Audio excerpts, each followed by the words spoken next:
बच्चों, स्वागत है आपका अपने इस नए वीडियो पर। कैसे हैं आप सभी लोग? उम्मीद करता हूँ बहुत बढ़िया होंगे, ज़बरदस्त जिंदाबाद होंगे। तो स्वागत करता हूँ मैं आपका अपने इस नए वीडियो पर। और यहाँ पर हम लोग करने वाले हैं अपने इस वीडियो में जो फरवरी मास का जो इम्पोर्टेंट करंट अफेयर है उसको कवर करने वाले हैं। और यहाँ जो हमारे अपकमिंग एग्ज़ाम्स आने वाले हैं उनके लिए बहुत ही इम्पोर्टेंट प्रश्न होने वाले हैं।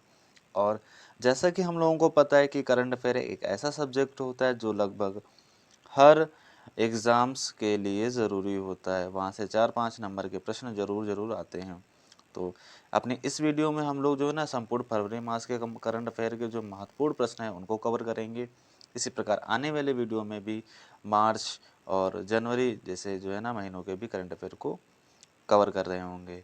तो बिना देरी करते हुए चलते हैं अपने क्वेश्चनों की ओर। उससे पहले एक छोटी सी रिक्वेस्ट है, अगर आप पहली बार चैनल पर हैं तो चैनल को सब्सक्राइब करिए, वीडियो को भी लाइक करिए और चलते हैं अपने प्रश्नों की ओर। तो आ चुके हैं हम लोग अपने पहले प्रश्न की ओर। और पहला प्रश्न हमारा क्या बोल रहा है कि नीति आयोग के नए सीईओ कौन बने हैं। तो नीति आयोग जो कि हमको पता होना चाहिए कि नीति का फुल फॉर्म क्या होता है, national institute for transforming India, ये होता है इसका फुल फॉर्म। और इसके जो नए सीईओ बने हैं वो बने हैं BVR सुब्रमण्यम। ये उनका फ़ोटो लगा है, आप लोग यहाँ से देख सकते हैं। तो नीति आयोग के जो नए सीईओ बने हैं वो बने हैं BVR सुब्रमण्यम। चलते हैं अपने अगले प्रश्न की ओर। अगला प्रश्न हमारे सामने आ चुका है। और क्या बोल रहा है हमारा प्रश्न हमसे कि तुर्की और सीरिया में आए विनाशकारी भूकंप से पीड़ित लोगों की सहायता के लिए मिशन जो है ना, भारत ने किस मिशन को शुरू किया। जैसा कि हम लोग जानते हैं कि भारत देश जो है ना हमेशा ही दूसरों देशों के साथ हाथ बढ़ाने में कितना आगे होता है, दूसरे देशों की मदद करने के लिए हमेशा ही आगे रहता है। और जो अभी तुर्की और सीरिया में जो विनाशकारी भूकंप आया था और इस भूकंप से कितनी तबाही मची थी, हम लोगों ने न्यूज़पेपर में कहीं ना कहीं ज़रूर देखा था। तो वहाँ पर इस प्रकार का मंजर था। और जहाँ पर भी इस प्रकार का जो है ना मंजर होगा वहाँ पर क्या खौफनाक मंजर रहा होगा वहाँ के लोगों के दिलों में।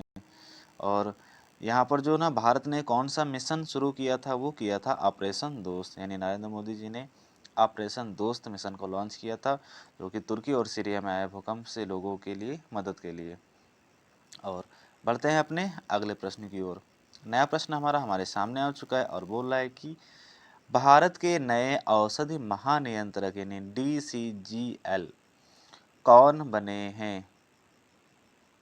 तो हमें बताना है यहाँ पर क्या श्याम शरण श्रीनिवास या राजीव सिंह रघुवंशी या वेणुगोपाल सोमानी या समीर वेंकटपति कामत। कौन बना है भाई हमारा? तो बने हैं राजीव सिंह रघुवंशी। ये बने हैं हमारे भारत के नए औषधि महानियंत्रक और महानियंत्रक बने हैं। तो ये लगा है उनका फोटो राजीव सिंह रघुवंशी जी का। अगले प्रश्न की ओर चलते हैं हम। तो अगला प्रश्न हमारे सामने आ चुका है। जो अभी हमारे देश हमको पता है कि जो है ना 2023 में 5वें खेलो इंडिया यूथ गेम्स हुए हैं। तो उसमें कौन सा राज्य जो है ना शीर्ष स्थान पर रहा है। तो कौन सा रहा है भाई यहाँ पर? तो महाराष्ट्र जो है ना शीर्ष स्थान पर रहा है। और जैसा कि हम लोगों को पता है कि खेलो इंडिया यूथ गेम का आयोजन कहाँ हुआ था, वो हुआ था हमारा मध्य प्रदेश यानी MP में हुआ था। और उसने पदक तालिका में जो है ना टॉप पर कौन सा रहा है राज्य? हमारा महाराष्ट्र रहा है। तो यहाँ पर महाराष्ट्र हो जाएगा अपने इस क्वेश्चन का बिल्कुल सही जवाब। अगला प्रश्न हमारे सामने कि क्रिकेट टूर्नामेंट रणजी ट्रॉफी 2023 का खिताब किसने जीता। तो जो 2023 में रणजी ट्रॉफी का टूर्नामेंट हुआ था तो उसमें कौन सी टीम ने जीता है?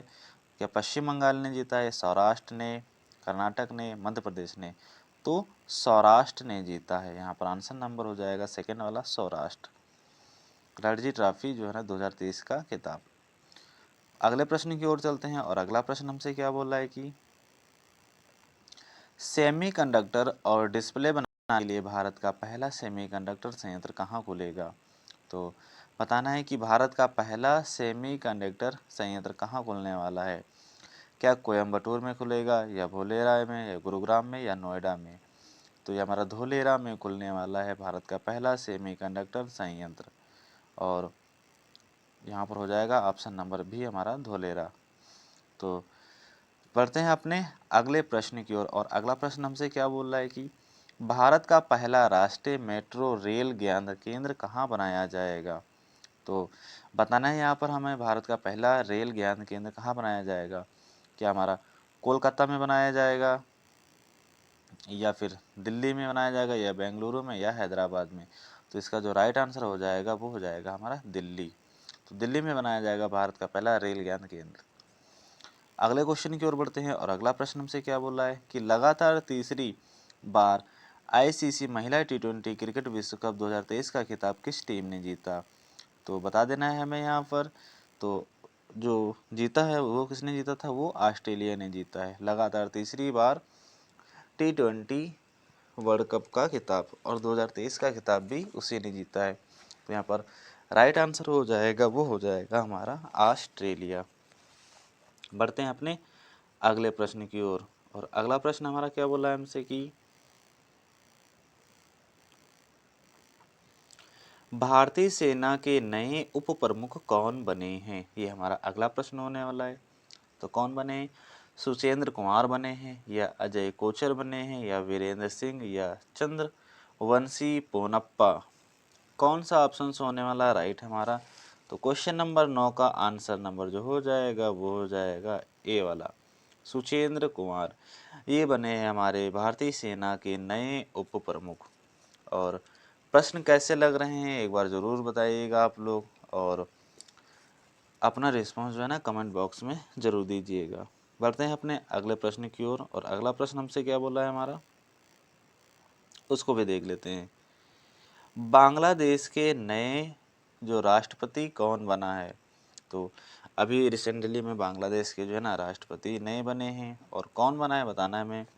तो क्या मोहम्मद साहबुद्दीन बने हैं, या फिर क्वेश्चन नंबर 2 अबू रबी चौधरी, या अबू हामिद, या शहाबुद्दीन अहमद? तो जो इसका ऑप्शंस हो जाएगा राइट ऑप्शंस वो हो जाएगा विकल्प नंबर ए, मोहम्मद साहबुद्दीन, जिनके फ़ोटो यहाँ पर दिखाई दे रही है। तो ये है मोहम्मद साहबुद्दीन, ये बने हैं बांग्लादेश के नए राष्ट्रपति। बढ़ते हैं अपने अगले प्रश्न की ओर और यहाँ पर बढ़ चुके हैं हम लोग क्वेश्चन नंबर 11 की ओर। और क्वेश्चन नंबर 11 हमसे क्या बोला है कि विश्व खुशहाली सूचकांक 2023 में लगातार 5वीं बार कौन सा देश शीर्ष स्थान पर रहा है? यहाँ पर शीर्ष होना चाहिए, तो बताना है हमें। तो इस अगर हम लोग बोले हैप्पीनेस इंडेक्स के मामले में, तो एक ऐसा देश है जो किसी का नंबर आने ही नहीं देता है, और उसका नाम है फिनलैंड। इसको याद करने का एक तरीका है कि जहाँ पर जो है ना यहाँ पर डेनमार्क पर हो गया है, यहाँ पर हमारा होगा फिनलैंड। तो जहाँ पर सब कुछ क्या होता है, फाइन होता है, खुशी होती है, वहीं पर क्या होती है, खुशी होती है। तो जहाँ पर सब कुछ फाइन होता है वहीं तो खुशी होगी, वहाँ के लोग ज़्यादा सब कुछ वहाँ के लोग तो ज़्यादा सबसे खुश होंगे ना। तो यहाँ पर जो अपने इस क्वेश्चन का आंसर हो जाएगा वो हो जाएगा फिनलैंड। यानी जहाँ के लोग ज़्यादा फाइन होंगे वहीं के लोग क्या होंगे, खुशी होंगे। तो फिनलैंड जो है ना लगातार पांचवी बार जो है ना विश्व खुशहाली इंडेक्स में शीर्ष स्थान पर रहा है। किसी भी देश का नंबर आने ही नहीं देता ये देश।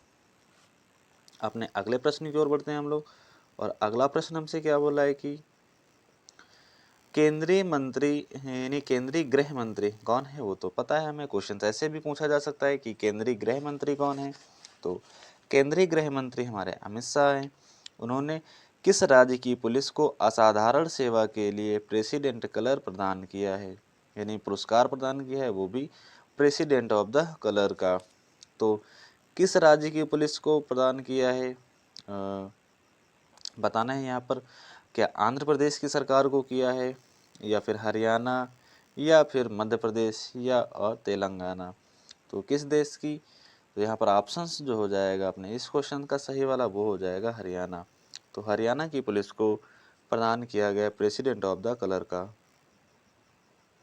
अपने अगले प्रश्न की ओर बढ़ते हैं हम लोग और अगला प्रश्न हमारा होने वाला है यहाँ पर हमारे सामने आ चुका है 13वां प्रश्न अपना। Institute of charter accountant of India के नए अध्यक्ष कौन बने हैं?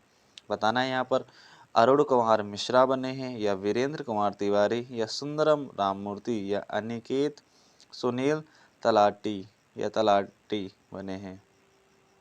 तो यहाँ पर बताना है हमें ऑप्शंस जो ना कौन सा सही होगा हमारा। तो यहाँ पर जो अपने क्वेश्चन नंबर 13 का आंसर सही हो जाएगा वो हो जाएगा हमारा विकल्प नंबर चौथा, अनिकेत सुनील तलाटी। ये बने हैं हमारे चार्टर्ड अकाउंटेंट ऑफ इंडिया के नए अध्यक्ष। तो याद रखिएगा, इंपॉर्टेंट प्रश्न है हमारा। और करते हैं अपने अगले प्रश्न की ओर।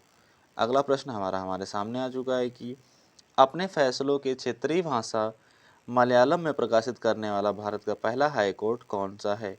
यानी अपने निर्णयों को जो है ना किस भाषा में, मलयालम भाषा में प्रकाशित करने वाला देश का पहला हाई कोर्ट कौन सा बना है वो बताना है यहाँ पर।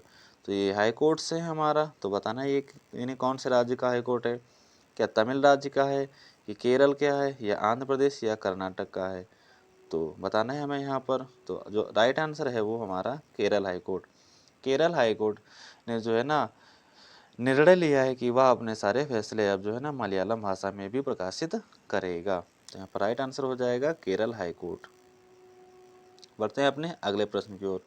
और प्रश्न नंबर अगला हमारा क्या बोला है कि दादा साहब फाल्के पुरस्कार 2023 में सर्वश्रेष्ठ अभिनेता का पुरस्कार किसने जीता है। तो 2023 का दादा साहब फाल्के पुरस्कार 2023 का अभिनेता जो है ना वो किस अभिनेता ने पुरस्कार जीता है हमें बताना है। Varun Dhawan option number A, और option number B Ranveer Singh, Ranveer Kapoor, या अल्लू अर्जुन। तो वो जीता है रणवीर कपूर ने। यहाँ पर ऑप्शन हो जाएगा option number C, Ranveer Kapoor. Option number C दिया गया हमारा, यहाँ पर हो जाएगा इस क्वेश्चन का राइट आंसर। और हम लोग पहुँच चुके हैं अपने क्वेश्चन नंबर 15 पर। और प्रश्न अच्छे लग रहे हैं तो जो है ना वीडियो को जरूर लाइक करिए अगर अभी तक लाइक नहीं किया है। बढ़ते हैं अपने 16वें प्रश्न की ओर। तो यहाँ पर बताना है माइनर प्लेनेट सेंटर में ने सौर मंडल में स्थित किस ग्रह की परिक्रमा कर रहे 12 नए चंद्रमा की खोज की है। यानी अभी जो है ना हाल ही में 12 नए चंद्रमाओं की खोज की गई है, यानी उपग्रहों की खोज की गई है। और वो जो है ना किस ग्रह के उपग्रह हैं वो हमें यहाँ पर बताना है। तो यहाँ पर ऑप्शंस जो दिए गए हमारे, अरुण दिया गया पहला ऑप्शन, दूसरा शनि दिया गया है, और मंगल दिया गया है, और बृहस्पति दिया गया है। तो कौन सा ऑप्शन हो जाएगा सही जो यहाँ पर माना जाएगा। तो बृहस्पति जो हमारा यहाँ पर हो जाएगा ऑप्शन नंबर जो फोर्थ में दिया गया है उसके अभी 12 नए उपग्रहों की खोज हुई है। तो यहाँ पर आंसर हो जाएगा बृहस्पति, बिल्कुल राइट आंसर हो जाएगा। और बढ़ते हैं अपने अगले प्रश्न की ओर। और अगला प्रश्न हमसे क्या बोल रहा है अपना पढ़ेंगे कि विश्व हिंदी सम्मेलन 2030 है यहाँ पर मेजबानी, यहाँ पर 23 होगा, 30 की जगह पर क्या होगा 2023 होगा। तो 2030 तो आया ही नहीं, मेजबानी कैसे होगी। 2023 की मेजबानी किस देश ने की है। क्या स्कॉटलैंड ने की है, या फिजी ने, या भारत ने, या मॉरिशस ने। तो जो हमारा विश्व हिंदी सम्मेलन 2023 हुआ उसकी जो है ना मेज़बानी की है फिजी ने। तो देश का नाम है फिजी, इसने जो है ना विश्व हिंदी सम्मेलन 2023 की मेज़बानी की है। और प्रश्न जो है ना बहुत ही इम्पोर्टेंट हैं हर एग्ज़ाम्स के लिए। आंध्र प्रदेश ने हाल ही में जो है ना निर्णय लिया है कि जो है ना अपनी राजधानी अमरावती से बदलकर क्या करेगा। यानी प्रश्न है हमारा आंध्र प्रदेश की राजधानी अमरावती से बदलकर नई राजधानी कहाँ होगी। तो मछलीपट्टनम होगी, या काकीनाडा होगी, या विजयवाड़ा, या विशाखापट्टनम। बताना है हमें। तो यहाँ पर जो राइट आंसर होगा वो होगा हमारा विशाखापट्टनम। तो आंध्र प्रदेश की राजधानी जो बदलकर क्या हो जाएगी हमारी विशाखापट्टनम हो जाएगी। रिसेंटली में ये निर्णय लिया गया है। जलाशयों के संरक्षण के लिए प्रधानमंत्री नरेंद्र मोदी ने जल जन अभियान का शुभारंभ कहाँ से किया है। तो सिरोही राजस्थान से किया है, केवड़िया गुजरात से किया है, आइजोल मिजोरम से किया है, भोपाल मध्य प्रदेश से किया है। तो यहाँ पर जो राइट आंसर हो जाएगा वह सिरोही राजस्थान। यहाँ से प्रधानमंत्री मोदी ने जल जन अभियान का शुभारंभ किया है। तो यहाँ पर राइट आंसर हो जाएगा ऑप्शन नंबर ए। बढ़ते हैं अपने क्वेश्चन नंबर 20 की ओर। और ये क्या बोला है 20 क्वेश्चन नंबर हमारा कि भारत का पहला हाइब्रिड साउंडिंग रॉकेट कहाँ से लॉन्च किया गया है? तो बताना है क्या विजयवाड़ा से लॉन्च किया गया है, या फिर हमारा केवड़िया से, या तिरुवनंतपुरम, या पट्टीपुलम से? तो यहाँ पर जो इसका राइट आंसर हो जाएगा वो हो जाएगा पट्टीपुलम। और जैसा कि हम लोगों को पता है कि ज़्यादातर लॉन्च कहाँ से होते हैं, हमारे पट्टीपुलम से ही होते हैं। और बढ़ते हैं अपने अगले प्रश्न की ओर। और अगला प्रश्न हमसे क्या बोल रहा है कि यूनिसेफ इंडिया के नए ब्रांड एम्बेसडर कौन बने, या नेशनल एम्बेसडर कौन बने हैं? तो यूनिसेफ को कौन नहीं जानता। तो इसके जो भारत के जो है ना ब्रांड एम्बेसडर कौन बने हैं, वो क्या सचिन तेंदुलकर बने हैं? नहीं, ये भी गलत हो जाएगा। क्या विराट कोहली बने हैं? ये भी नहीं होगा। क्या नीरज चोपड़ा? ये भी नहीं होगा। तो कौन बना है? आयुष्मान खुराना यूनिसेफ इंडिया के नए ब्रांड एम्बेसडर बने हैं। यहाँ पर ऑप्शन नंबर 4 हो जाएगा बिल्कुल राइट अपने इस क्वेश्चन का। अगले प्रश्न की ओर हम लोग चलते हैं। और अगला प्रश्न क्वेश्चन नंबर 22 होने वाला हमारा। क्या बोल रहा है कि भारत का पहला हाइड्रोजन ट्रक किस कंपनी ने लॉन्च किया है? तो भारत में हाइड्रोजन ट्रक लॉन्च हो गया है, और किस कंपनी ने बनाया है पहला ट्रक? और हाइड्रोजन ट्रक के बेनिफिट्स क्या होते हैं, हम लोगों को पता है कि जो है ना कार्बन जो है ना कार्बन को उत्सर्जन करने में लगभग शून्य कार्बन उत्सर्जन करता है हाइड्रोजन से हमारा। क्या टोयोटा कंपनी ने लॉन्च किया है? मारुति सुजुकी ने ये भी नहीं लॉन्च किया है। टाटा मोटर्स ने लॉन्च किया है, ये भी नहीं। तो कौन सा ऑप्शन बचता है? ऑप्शन नंबर बचता है 4 और होता है रिलायंस इंडस्ट्रीज़। और वर्तमान में रिलायंस इंडस्ट्रीज़ जो है ना बाकी कंपनियों को कितना पछाड़ रही है वो तो हम लोगों को पता ही है। तो यहाँ पर ऑप्शंस जो राइट हो जाएगा वो हो जाएगा रिलायंस इंडस्ट्रीज़। और बढ़ते हैं अपने क्वेश्चन नंबर 23 की ओर। क्वेश्चन नंबर 23 को भी पढ़ेंगे कि भारत में आयोजित पहली फार्मूला ई रेस हैदराबाद इपेक्स 2023 का खिताब किसने जीता है? तो यहाँ पर बताना है एंटोनियो फेलिक्स ने जीता है, या बताना है निक एसेडी या जीन एरिक वर्गन किसने जीता है? तो यहाँ पर जो ऑप्शंस हो जाएगा उसका थर्ड हो जाएगा जीन एरिक वर्गन ने जीता है फार्मूला एरन हैदराबाद एपेक्स 2023। क्वेश्चन नंबर 24 की ओर हम लोग पढ़ चुके हैं। और क्वेश्चन नंबर 24 हमसे क्या बोल रहा है वो यहाँ पर पता लग जाएगा अभी कि साइप्रस के नए राष्ट्रपति कौन बने हैं? तो यहाँ पर ऑप्शंस दिए गए हैं हमारे निकोस कैस्टोडा लाइट्स, या इब्राहिम मोहम्मद, या नताशा पिकमुसर, या अब्दुल लतीफ़ राशिद। तो क्वेश्चन नंबर का जो यहाँ पर ऑप्शंस हो जाएगा वो हो जाएगा फर्स्ट वाला निकोस कैस्टोडालाइट्स जो है ना साइप्रस के नए राष्ट्रपति बने। बाकी सब ऑप्शंस हो जाएंगे हमारे गलत अपने। बढ़ते हैं अपने अगले प्रश्न की ओर। और अगला प्रश्न हमसे क्या बोला है, क्वेश्चन नंबर हम लोग 25 पर पहुंच चुके हैं। और प्रश्न बढ़िया लग रहे हो तो जो है ना वीडियो को लाइक करिए अगर अभी तक आपने लाइक नहीं किया है। तो बढ़ते हैं अपने अगले प्रश्न की ओर। भारत का पहला ग्लास इग्लू रेस्तरां कहाँ खुला है? तो बताना है हमें यहाँ पर क्या गुलमर्ग जम्मू कश्मीर में जो पड़ता है वहाँ पर खुला है, या गंगटोक सिक्किम में, या मसूरी उत्तराखंड, या मनाली हिमाचल प्रदेश में? तो कहाँ पर खुला है ये हमारा? तो ये खुला है गुलमर्ग जम्मू कश्मीर में। क्या खुला है भाई? भारत का पहला ग्लास एंग्लो रेस्तरां। तो ऑप्शन नंबर जो हो जाएगा हमारा फर्स्ट वाला सही हो जाएगा, बाकी सब हो जाते हैं गलत। बढ़ते हैं अपने क्वेश्चन नंबर हम लोग क्वेश्चन नंबर पहुंच चुके हैं हम लोग 26 पर। और क्वेश्चन नंबर 26 हमसे क्या बोल रहा है कि उत्तर भारत का पहला परमाणु संयंत्र कहाँ स्थापित किया जाएगा? यानी उत्तर भारत में अभी तक एक भी परमाणु संयंत्र नहीं स्थापित किया गया था। अब वो कहाँ स्थापित किया जाएगा हमें बताना है यहाँ पर।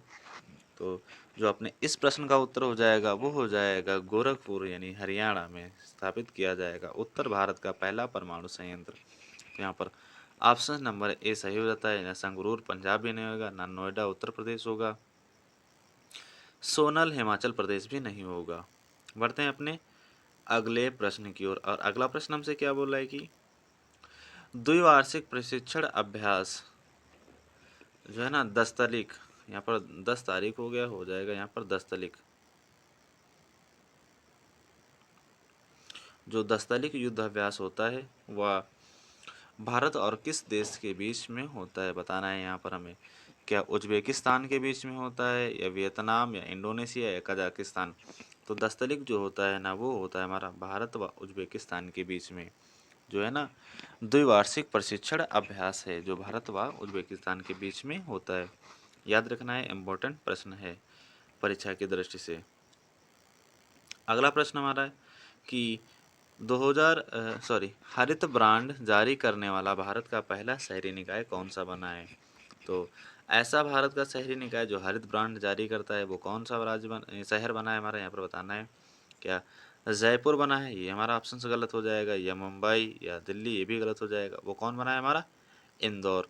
और क्लीन सिटी के मामले में इंदौर हमेशा ही आगे रहता है, तो यहाँ पर ऑप्शन हो जाएगा इंदौर। ऑप्शन नंबर ए में दिया गया है। अगले प्रश्न की ओर चलते हैं कि लाडली बहिना योजना किस राज्य ने शुरू की है? जो कि महिलाएं व बेटियां हैं, उनको जो है ना सहायता देने के लिए ये योजना चालू की गई। लाडली अम्मा बहिना योजना जो है ना, इसका नाम है। तो क्या राजस्थान सरकार ने या मध्य प्रदेश सरकार ने? हमें बताना है किसने शुरू किया है। तो जो मध्य प्रदेश की सरकार है, यहाँ पर ऑप्शन नंबर सेकंड ही बिल्कुल सही हो जाता है इस क्वेश्चन का आंसर। मध्य प्रदेश सरकार ने जो शुरू किया है लाडली अम्मा बहिना योजना। तो यहाँ पर ना तो कर्नाटक होगा, ना ही उत्तर प्रदेश होगा। जो ऑप्शन होगा वो क्या होगा? एमपी, यानी मध्य प्रदेश अपने इस क्वेश्चन का राइट आंसर माना जाएगा। अगला प्रश्न हमसे क्या बोल रहा है कि मातृभूमि बुक ऑफ द ईयर का पुरस्कार किसने जीता है? तो क्या थलप्पिल प्रदीप ने जीता है, या डॉक्टर पायगी मोहन ने जीता है, या प्रभु चंद्र मिश्रा, या थेरिकेम, या सेंथरिकेम, या संतगम ने जीता है? तो यहाँ पर जो ऑप्शन हो जाएगा वो हो जाएगा हमारा डॉक्टर पायगी मोहन। ये उन्होंने जीता है मातृभूमि बुक ऑफ द ईयर 2023 का अवार्ड, और ये रहे उनकी फ़ोटो, यहाँ पर देख सकते हैं आप लोग। तो जो ऑप्शन नंबर हो जाएगा वो सेकंड हमारा राइट हो जाएगा, बाकी सब जो है ना ऑप्शन हमारे गलत हो जाएंगे। और बढ़ते हैं अपने क्वेश्चन नंबर 31 की ओर हम लोग। यहाँ पर 31 नंबर क्वेश्चन क्या बोल रहा है हमसे कि युवाओं को नशे के दुष्प्रभावों के विषय में जागरूक करने के लिए जो है ना किस राज्य ने मिशन वृक्ष की देवभूमि अभियान शुरू किया है? तो किस राज्य ने शुरू किया है? पश्चिम बंगाल, उत्तराखंड, राजस्थान, या हिमाचल प्रदेश? तो अपने इस क्वेश्चन का जो आंसर हो जाएगा वो हो जाएगा हमारा उत्तराखंड। जो उत्तराखंड सरकार ने जो है ना नशे के दुष्प्रभाव से बचने के लिए ये मिशन लॉन्च किया है। राजस्थान भी नहीं होगा, ना ही हमारा पश्चिम बंगाल होगा, और ना ही हिमाचल प्रदेश होगा। तो यहाँ पर ऑप्शन नंबर बी उत्तराखंड बिल्कुल राइट हो जाता है अपने इस प्रश्न का आंसर। बढ़ते हैं अपने अगले प्रश्न की ओर, और क्वेश्चन नंबर 32 यहाँ पर बता रहा है कि किस प्रौद्योगिकी कंपनी ने बार्ड नाम की जो है ना कृत्रिम बुद्धिमत्ता आधारित चैट बॉट लॉन्च किया है? जिस प्रकार से हम लोगों को पता है कि जो है ना चैट जीटीपी कितना पॉपुलर रहा है, ठीक है, उसी को टक्कर देने के लिए जो है ना गूगल्स ने लॉन्च किया है अपना बार्ड। तो यहाँ पर जो है ना क्वेश्चन नंबर 32 का जो ऑप्शन है वो हो जाएगा सी वाला। गूगल ने लॉन्च किया है अपना जो है ना कृत्रिम बुद्धिमत्ता आधारित चैटबॉट, और उसका नाम है बार्ड। तो यहाँ पर हो जाएगा ऑप्शन नंबर जो थर्ड होगा अपने इस क्वेश्चन का हो जाएगा सही आंसर। बढ़ते हैं अपने अगले प्रश्न की ओर, और अगला प्रश्न हमसे क्या बोल रहा है यहाँ पर पढ़ेंगे भाई कि ICC player of the month यानी जनवरी 2023 का खिताब किसने जीता है? तो क्या जॉस बटलर या सीधा अमीन ने जीता है, या शुभमन गिल या ग्रेस स्किवज ने जीता है, या सूर्य कुमार यादव ने, या स्मृति मंधाना ने, विराट कोहली या नीदाडार ने जीता है? तो किसने जीता है? तो ऑप्शन नंबर जो बी हो जाएगा अपना शुभमन गिल व ग्रेस स्क्वेज, जो कि इंग्लैंड में रहती हैं। और शुभमन गिल यानी भारत के मशहूर खिलाड़ी हैं, इन्होंने ICC player of the year January month 2023 का खिताब अपने नाम किया था। तो यहाँ पर ऑप्शन नंबर जो बी होगा वो हो जाएंगे अपने इस क्वेश्चन के बिल्कुल सही जवाब। और बढ़ते हैं हम लोग अपने क्वेश्चन नंबर 34 की ओर, और 34 नंबर क्वेश्चन भी हमारा बिल्कुल लाजवाब होने वाला है। सबसे पहले पढ़ेंगे अपने प्रश्न को, और प्रश्न क्या बोल रहा है हमसे कि अंतर्राष्ट्रीय बौद्धिक संपदा सूचकांक में और जो कि 2023 का है, में भारत किस स्थान पर रहा है? 41, 42, 43, 44। तो जो भारत का स्थान है वो है अपना 42वें स्थान पर भारत रहा है। तो यहाँ पर ऑप्शन नंबर सेकंड वाला बिल्कुल राइट हो जाएगा, ना तो कि 43 होगा ना ही 41 होगा। बढ़ते हैं अपने अगले प्रश्न की ओर, और अगला प्रश्न हमसे क्या बोल रहा है कि, और पहुंच चुके हैं हम लोग क्वेश्चन नंबर 35 की ओर। बहुत ही ज़बरदस्त प्रश्न है हमारा कि भारत ने नेट ज़ीरो कार्बन एमिशन का लक्ष्य कब तक हासिल करेगा। यानी भारत जो है ना, कार्बन का एमिशन जो होगा ना, यानी जो कार्बन का जो है ना उत्सर्जन होगा, उसको नेट ज़ीरो करने का लक्ष्य कब तक का रखा है? 2050 तक रखा है, या 2070 तक, या 2030 तक, या 2060 तक? तो 50 भी नहीं होगा, 30 भी नहीं होगा, और 60 भी नहीं होगा। तो कौन सा ऑप्शन बचता है? Option number B. और 2070 तक भारत ने जो है ना कार्बन एमिशन का मिशन जो है ना जीरो कार्बन एमिशन का लक्ष्य हासिल करने का वादा किया है। तो यहाँ पर ऑप्शन नंबर जो है ना बी अपने इस क्वेश्चन का बिल्कुल राइट आंसर हो जाएगा।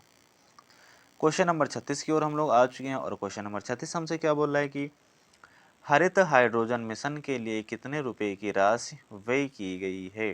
तो हरित हाइड्रोजन मिशन के लिए, यानी सब ये जो है ना जितने भी लॉन्च किए जा रहे हैं हरित हरित नाम से कुछ भी, तो ये पॉल्यूशन जो हो रहा है इतना, इसको कम करने के लिए लॉन्च किए जा रहे हैं, और नई नई टेक्निक्स को बढ़ावा देने के लिए जो है ना लॉन्च किए जाते हैं। और जैसा कि हम लोगों ने पढ़ा था कि अभी जो है ना, जो रिलायंस इंडस्ट्रीज ने उसने अपना पहला जो है ना, और भारत का पहला हाइड्रोजन हाइड्रोजन द्वारा चलने वाला ट्रक विकसित किया है।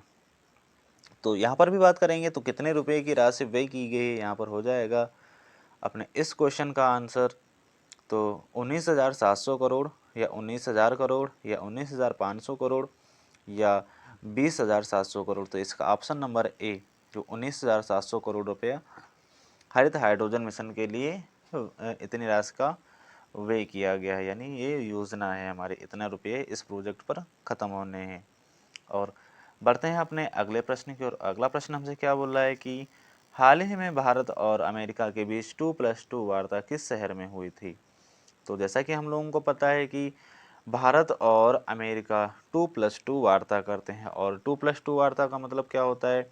यानी उस देश के राष्ट्रपति और रक्षा मंत्री या प्रधानमंत्री जो होते हैं ना, एक देश के जो है ना, जैसे भारत है तो भारत देश के जो राष्ट्रपति होंगे और उनके जो रक्षा मंत्री होंगे वो, ठीक है, भारत के भी और अमेरिका के भी रक्षा मंत्री और जो वहाँ के राष्ट्रपति होते हैं, वो दोनों जब आपस में मीटिंग करते हैं तो उसे कहते हैं 2+2 डायलॉग्स, यानी मीटिंग्स होती है।